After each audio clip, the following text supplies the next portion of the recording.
c'umuntu wese atwituye ngahaye turagishira mu ngiro naho cuba kimeze gute turagerageza tukamuha iciyumviro cyose abashaka tukakimushirira anobje. Murabizi ko dukunda gushona col bâton ngahaye. Col bâton ni imwe iza gutya ishika ngaha kenshi gutya muga iduga gutya haye.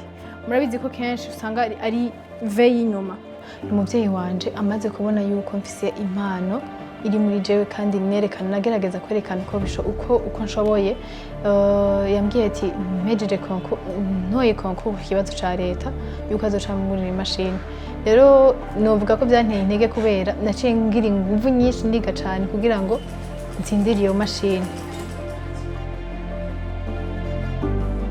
Ngerageje kuraba aho natanguye naho ngeze, nukuri ni ikintu cyo gushima Imana kubera kariho nari mfise imashini imwe ntafise naho ndayishira, nashonera ku bandi mugabo ubuye ndafise aho nkorera, ndafise abo nkoresha, ndafise imashini zikwiranye n'abo nkoresha.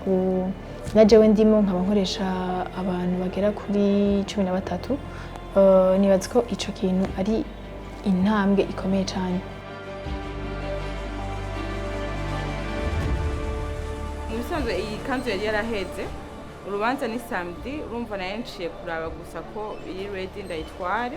Mu minsi y'urubanza uba uri stress cyane, ugasanga abatayeho benshi barakubesha, ugasanga tisi yo mwavuganye si yaguhaye, ariko Miri arakubwira ati tisi tuzokoresha wifuza niyi, ugasanga ni yayindi nyene kandi akagerageza akagushira mu mutuzo vraiment ku buryo ubutekanye.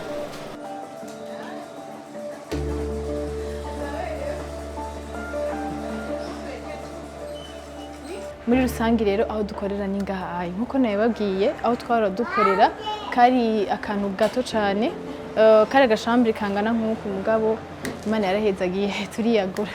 Ego nibyo. Aba nabo dukorana, abo n'abarindiriye impuzu zabo. Ego tugeze mu byumba 5.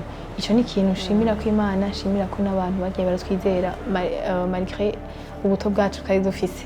Imagine genre urya nyene yari yipimye kare, urya yari yipimye kare, donc urabona ko baza babereye mu rubanza rwabo.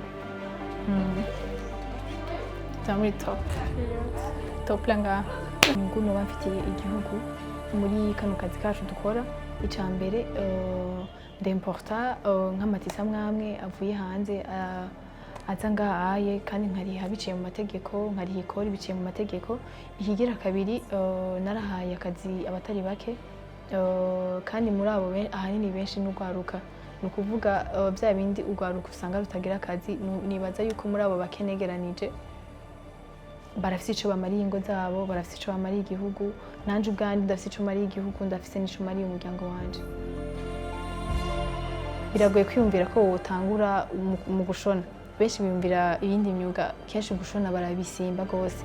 Navuga yuko iyo n'umugambi nasengeye cyane, umugambi wo kwigisha abana babigeme n'abana bafise ubumuga bwo kutumva no kutavuga igihumbi. Akubwira ngo tekana Yesu